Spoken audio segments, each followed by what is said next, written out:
Traffic jams and desperation at the border as Russians flee Putin's partial mobilization. A line of cars at the checkpoint on the Russia-Georgia border on September 21st, 2022. CNN, Vladimir Putin's partial mobilization of citizens for his war in Ukraine has already set on motion sweeping changes for many Russians as drafted men bid their families emotional goodbyes, while others attempt to flee, scrambling to make it across the land border of crossings or buy air tickets out. For many of those living, the reason is the same to avoid being drafted into Putin's brutal and faltering assault on neighboring Ukraine, but the circumstances surrounding their decisions and the difficulties of the living home are deeply personal to each.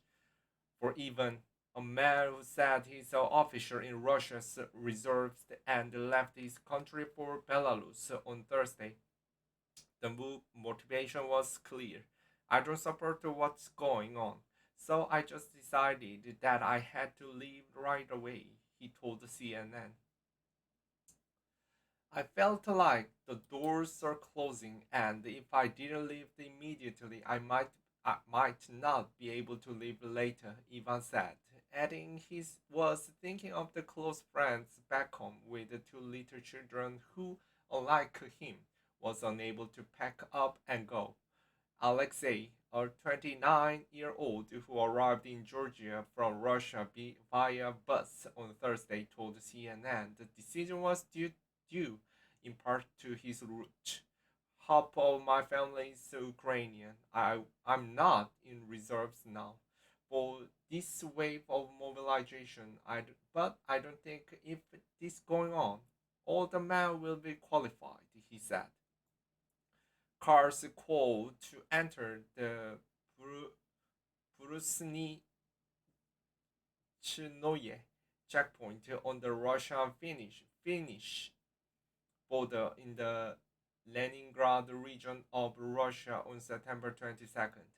Putin declared on Wednesday that 300,000 reservists would be drafted as Moscow seeks to replenish depleted forces after a successful counteroffensive from Kiev this month.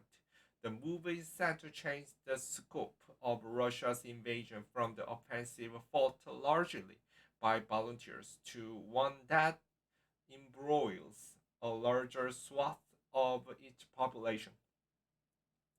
Announcement unleashed a scramble for some Russians with social media chatter on platforms like Telegram exploding with people frantically trying to figure out how to get seats in vehicles headed to the borders, with some even discussing going on bicycles.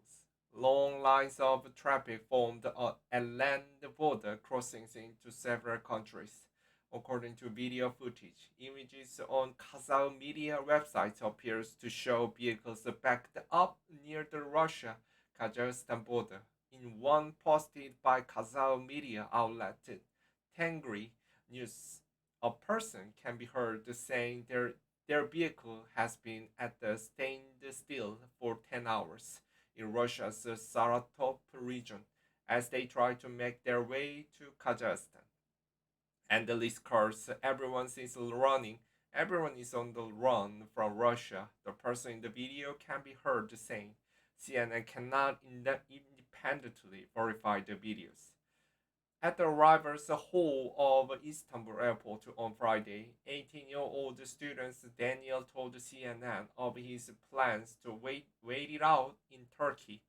He flew into Turkey on Friday for what was meant to be a pre-booked holiday. But since the mobilization announcement, he has had to contend with a new life in the country. We are young, we can learn and build a new life. We want to be useful. But for now, it is vacation and wait, he said about his plans with his girlfriend. Since I'm a student, technically I'm not mobilized, but it can change. And we know our government lies to us. We are just meant to fool them, Daniel said. Software engineer Roman told CNN that he hastily bought his ticket to Turkey minutes after Putin's mobilization speech. He plans on going to Portugal, where he has been granted a visa. War is a terrible. I'm strongly against this war. Everyone I know is against it. My friends, my family, nobody wants this war.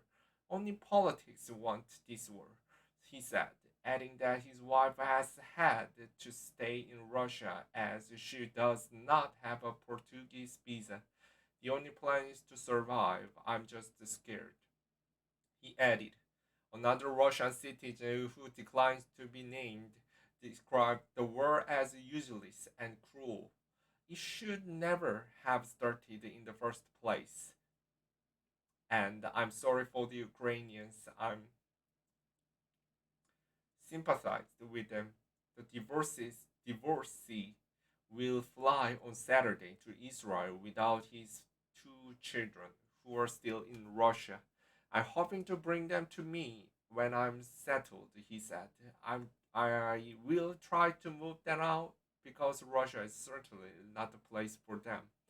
On Thursday, Kazakhstan's National Security Committee released a statement saying the borders were under special control but operating normally amid an increase in the number of foreign citizens entering the country.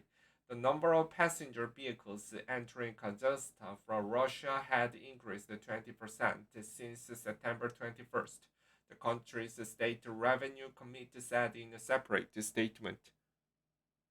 On Finland's eastern border with Russia, traffic intensified overnight on Thursday, according to a Finnish border guard.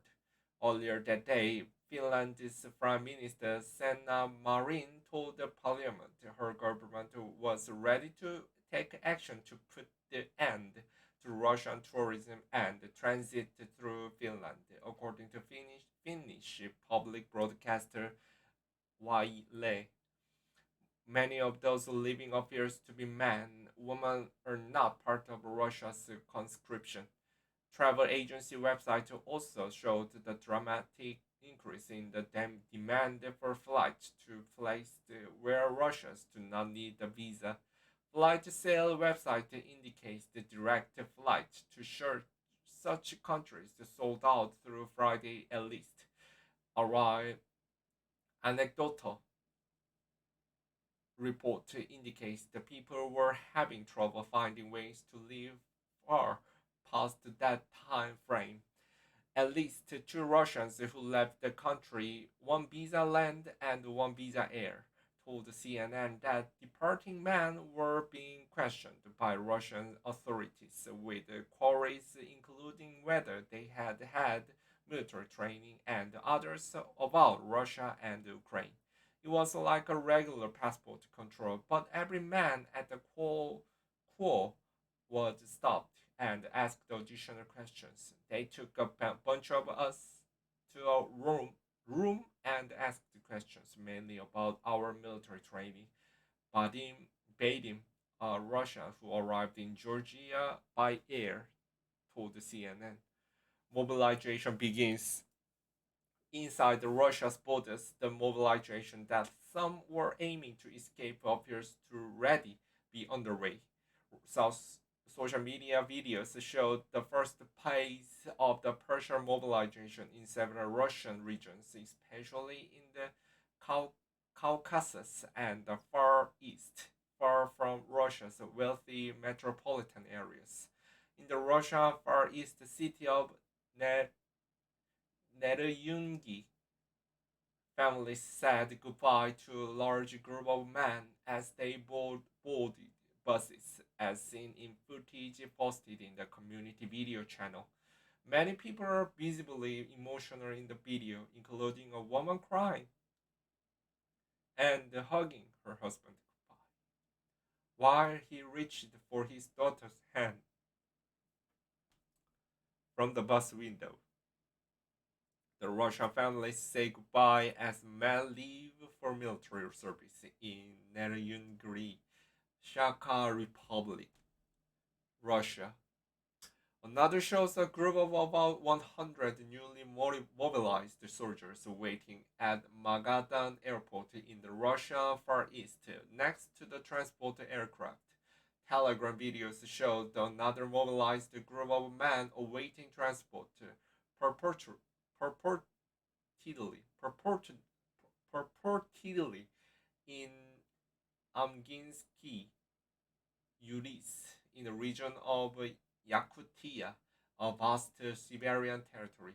Much nearer the Ukrainian border, a crowd was gathered near the city of Belgorod to see off a batch of newly mobilized men. As they get on the bus, a boy shouts out, "By daddy!" and starts crying. CNN has not been able to independently verify the videos. In other scenes circulating on social media, tensions around the conscription ran high. In Dagestan, in the Caucasus, a furious argument broke out at one enlistment office. According to one video, a woman said her son had been fighting since February, told by a man that she should not leave Santim. She replied, "Your grandfather fought so that you could leave." To which the man responded, "Back then it was a war. Right now it is politics." Defiance and detention. Ukrainian President Volodymyr Zelensky on Thursday called on Russians to protest against the Persian military mobilization. Thousands of Russian soldiers died in this war in 6 months. Tens of thousands are wounded and maimed. Want more? No, then protest. Fight back. Run away. Or surrender to Ukrainian captivity. This is options for you to survive, Zelensky said in his daily video address to his country. Addressing anti-war protests that broke out across Russia on Wednesday, the Ukrainian leader said the Ukrainian people understand that they have been cheated. But dissent is typically strictly crushed in Russia, and authorities have placed further constraint on free speech following the invasion of Ukraine. Police strictly cracked down on Wednesday's demonstrations, which were mostly small-scale protests. More than 1,300 people were detained by authorities in at least 38 cities, according to independent monitoring group OVD Info. Some of those protesters were immediately drafted into a military following their arrest. According to the group's spokeswoman, Maria Kuznetsova, who told CNN by phone on Wednesday that at least 4 police stations in Moscow, some of the arrested protesters were being conscripted. Earlier this week, Russia's lower house of parliament, the State Duma, amended the law on military service, setting the jail term up to 15 years for violation of military service duties, such as desertion and evasion from service, according to state news agency TASS. Even the reservist who spoke to CNN after leaving the country this week described the feeling of hopelessness felt by many in Russia in the wake of the recent event. "It feels bad because a lot of my friends, a lot of people don't support the war and they feel threatened by what is going on, and there is no democratic way to really stop this, to even declare your protest," he said.